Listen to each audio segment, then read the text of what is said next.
तो supreme court ने राहुल गांधी को मानहानि मामले में दी गई सजा पर सुनवाई पूरी होने तक रोक लगा दी है। इसका मतलब साफ है कि उनकी संसद सदस्यता भी जल्दी बहाल हो जाएगी और वो अविश्वास प्रस्ताव के दौरान सरकार को घेरते हुए नजर आ सकते हैं। साथ ही मणिपुर के मुद्दे पर विपक्षी दल सरकार को घेरने के लिए अब और मुखर हो जाएंगे, क्योंकि इससे उनका कॉन्फिडेंस अब बहुत ज़्यादा बढ़ जाएगा, क्योंकि राहुल गांधी जैसा बड़ा नेता अब संसद में आ गया है। हम इस पर भी बात करेंगे कि कैसे कुछ वामपंथी लोगों को आज अचानक से सुप्रीम कोर्ट पर भरोसा बढ़ गया है। बहरहाल विपक्ष और कांग्रेस के लिए ये दिन खास इसलिए भी है क्योंकि वो इसे सीधे तौर पर पीएम मोदी के सामने राहुल गांधी की जीत के रूप में देख रहे हैं और इसका जश्न भी मना रहे हैं। लेकिन अब यहाँ पर सबसे इंपॉर्टेंट मुद्दा जो है वो ये कि राहुल गांधी की संसद सदस्यता जो रद्द हुई, क्या वो वाकई रद्द होनी चाहिए थी? उन्होंने क्या इतना बड़ा गुनाह किया था कि उन्हें 2 साल की सजा दी जाए और 8 साल के लिए चुनाव लड़ने से रोक दिया जाए? तो मेरी नज़र में तो इसका जवाब है कि नहीं। किसी भी लोकतंत्र के लिए अच्छी बात नहीं है कि किसी बड़े नेता को सदन से इस तरह बाहर जाना पड़े, भले ही उनकी यह सदस्यता कोर्ट के आदेश के बाद ही क्यों न गई हो।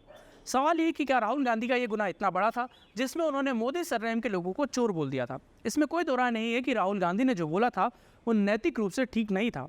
पहली बात तो ये है कि आप देश के प्रधानमंत्री को बिना किसी सबूत, बिना किसी आधार के चोर बोल रहे हो। और दूसरे मोदी सरनेम के जैसे ही नीरव मोदी, ललित मोदी या उसकी आड़ में प्रधानमंत्री मोदी के सरनेम के चलते पूरी मोदी कम्युनिटी को ही चोर बोलकर उन पर प्रश्न चिन्ह खड़ा कर रहे हो। राजनीतिक भाषणबाजी में इस तरह की गलतियां हो जाती है, लेकिन ये इतनी बड़ी गलती भी नहीं है कि इसके आधार पर इन्हें राहुल गांधी को संसद से बाहर निकाल दिया जाए। वो भी तब जब राहुल गांधी ये कह चुके हों कि उन्होंने ये कुछ जानबूझ के नहीं किया था और किसी भी समाज को ठोस पहुंचाने के लिए ये बयान नहीं दिया था।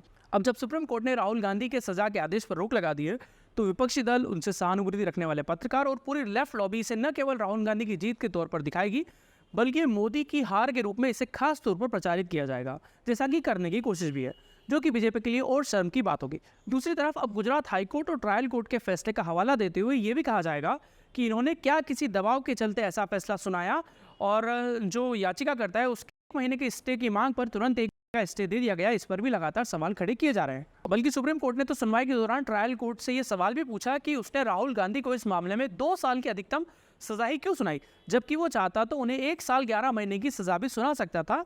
तो फिर ऐसा क्यों नहीं किया गया? सुप्रीम कोर्ट ने ट्रायल कोर्ट से सख्त लहजे में पूछा भी है कि आखिर ऐसी क्या वजह थी कि उन्होंने राहुल गांधी को पूरी ही सजा सुनाई। हालांकि इसका जवाब ट्रायल कोर्ट की तरफ से अब तक नहीं दिया गया है। जाहिर सी बात है कि इस पर भी सवाल उठ रहे हैं और लगातार उठेंगे। और सुनिए, सुप्रीम कोर्ट ने यह भी कहा है कि यह केवल राहुल गांधी या एक व्यक्ति के अधिकार का मामला नहीं है, बल्कि उस कॉन्स्टिट्यूएंसी, उस सीट के वोटर्स के अधिकार का भी मामला है जिनके सांसद की सदस्यता रद्द की गई है। कुल मिलाकर दोनों तरफ से राहुल गांधी की जीत हुई है। एक तरफ तो पूरी कांग्रेस और विपक्ष इसे मोदी की हार और राहुल गांधी की जीत के तौर पर दिखाई गई। दूसरा, अब वो जो ये आरोप लगाते हैं कि सरकार लगातार इंस्टीट्यूशंस को बर्बाद कर रही है, अपनी मनमानी चला रही है, ईडी, इलेक्शन कमीशन एक्सेट्रा जितने भी इंस्टीट्यूशंस हैं उनको लेकर सवाल उठाती है, इस पर जो सवाल खड़े करती है उसको भी बल मिलेगा। जबकि राहुल गांधी खुद को मासूम और जनता के लिए मोदी से लड़ने वाला अकेला सबसे मजबूत चेहरा भी बता पाएंगे।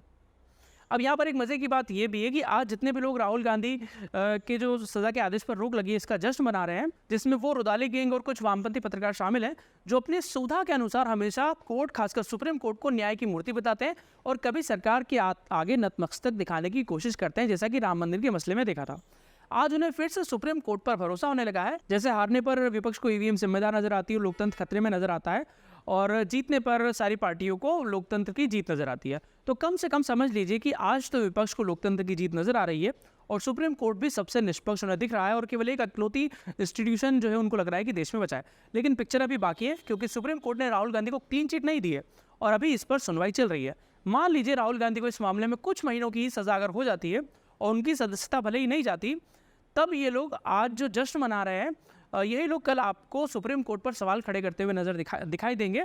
अगर राहुल गांधी को थोड़ी भी सजा इस मामले में सुप्रीम कोर्ट दे देता है तो ये लोग लगातार आपको सवाल उठाते हुए दिख जाएंगे। लेकिन फिलहाल ये राहुल गांधी, कांग्रेस और खासकर पूरे विपक्ष के लिए जो इंडिया नाम का गठबंधन इन्होंने बनाया है, डेमोक्रेटिक जो अलायंस बनाया है इन लोगों ने, उसके लिए एक सबसे पहली बड़ी जीत है अलायंस बनने के बाद। तो इसको चीयर भी बहुत ज़्यादा किया जाएगा। राहुल गांधी के समर्थन में पूरा विपक्ष एक साथ खड़ा भी दिखेगा।